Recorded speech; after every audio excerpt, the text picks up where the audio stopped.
April 19 ఆదివారం నాడు కోల్కతాలోని ఈడెన్ గార్డెన్స్లో జరిగిన 2026 ఐపీఎల్ 28వ మ్యాచ్లో రాజస్థాన్ రాయల్స్ జట్టు కోల్కతా నైట్ రైడర్స్పై 9 వికెట్ల నష్టానికి 155 పరుగులు చేసింది. దీంతో కోల్కతా నైట్ రైడర్స్ ముందు 156 పరుగుల లక్ష్యం నిలిచింది.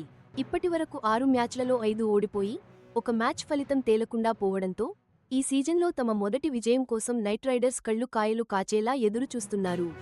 మరోవైపు రాజస్థాన్ రాయల్స్ ఈ మ్యాచ్కి వచ్చేటప్పటికి పాయింట్ల పట్టికలో 3వ స్థానంలో ఉంది. 5 మ్యాచ్లలో 4 విజయాలు సాధించి ఒకే ఒక్క ఓటమి తర్వాత మళ్లీ పుంజుకోవాలని చూస్తోంది. రాజస్థాన్ రాయల్స్ బ్యాటర్లలో వైభవ్ సూర్యవంశీ, యశస్వి జైస్వాల్ టాప్ స్కోరర్లుగా నిలిచారు. కోల్కతా నైట్ రైడర్స్ బౌలింగ్ దాడిని వరుణ్ చక్రవర్తి, కార్తీక్ త్యాగి ముందుండి నడిపించారు.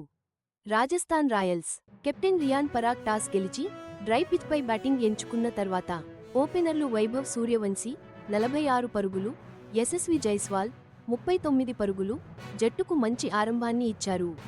వీరిద్దరి భాగస్వామ్యంతో రాయల్స్ 8.3 ఓవర్లలో వికెట్ నష్టపోకుండా 81 పరుగులు చేసింది. అయితే కోల్కతా నైట్ రైడర్స్ స్పిన్ ద్వయం మ్యాచ్ గమనాన్ని పూర్తిగా మార్చేసింది. వరుణ్ చక్రవర్తి కేవలం 14 పరుగులిచ్చి 3 వికెట్లు తీయగా సునీల్ నరైన్ 26 పరుగులకు 2 వికెట్లు పడగొట్టాడు. కార్తీక్ త్యాగి కూడా 3 వికెట్లు తీసి రాయల్స్ని 155 పరుగులకు 9 వికెట్లకి కట్టడి చేయడంలో కీలక పాత్ర పోషించాడు. ఈడెన్ గార్డెన్స్ పిచ్ సాధారణంగా చేజింగ్ చేసే జట్లకు ఎక్కువగా కలిసివస్తుంది.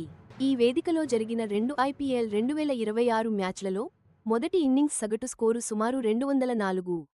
రాజస్థాన్ రాయల్స్ కెప్టెన్ రియాన్ పరాగ్ ముందుగా బ్యాటింగ్ చేయాలనే నిర్ణయం తీసుకోవడానికి పిచ్ పొడిగా ఉండటమే కారణం.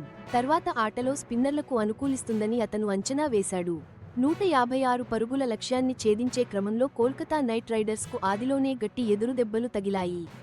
ఇద్దరు ఓపెనర్లు అజింక్య రహానే, టిమ్ సీఫర్డ్ డకౌట్ అయ్యారు. ఐపీఎల్ చరిత్రలో ఇలా ఇద్దరు ఓపెనర్లు 0 పరుగులకే వెనుదిరగడం ఇది 13సారి. నిజంగా ఇది చాలా అరుదైన ఘటన. Rajasthan Royals bowler Nandre Burger ఆరంభంలోనే అజింక్య రహానేని అవుట్ చేసి కోల్కతాకి గట్టి షాకిచ్చాడు. ఈ సీజన్లో 6 మ్యాచ్లలో 5 ఓటములు, ఒక మ్యాచ్ ఫలితం లేకుండా ముగియడంతో కోల్కతా నైట్ రైడర్స్కి కష్టాలు కొనసాగుతున్నాయి. పాయింట్ల పట్టికలో తమ స్థానాన్ని మెరుగుపరుచుకోవడానికి వారికి ఈ గెలుపు చాలా కీలకం. మరోవైపు రాజస్థాన్ రాయల్స్ మాత్రం ఆడిన 5 మ్యాచ్లలో 4 గెలిచి మంచి జోరు మీదుంది. పాయింట్ల పట్టికలో అగ్రస్థానాన్ని మరింత పదిలం చేసుకోవాలని వారు చూస్తున్నారు. గత రికార్డులను పరిశీలిస్తే రాజస్థాన్ రాయల్స్తో పోల్చితే కోల్కతా నైట్ రైడర్స్కి స్వల్ప ఆధిక్యం ఉంది. మొత్తం 32 మ్యాచ్లలో కోల్కతా 16 మ్యాచ్లు గెలిస్తే రాజస్థాన్ 14 విజయాలు సాధించింది. మిగిలిన 2 మ్యాచ్లు ఫలితం లేకుండా ముగిశాయి.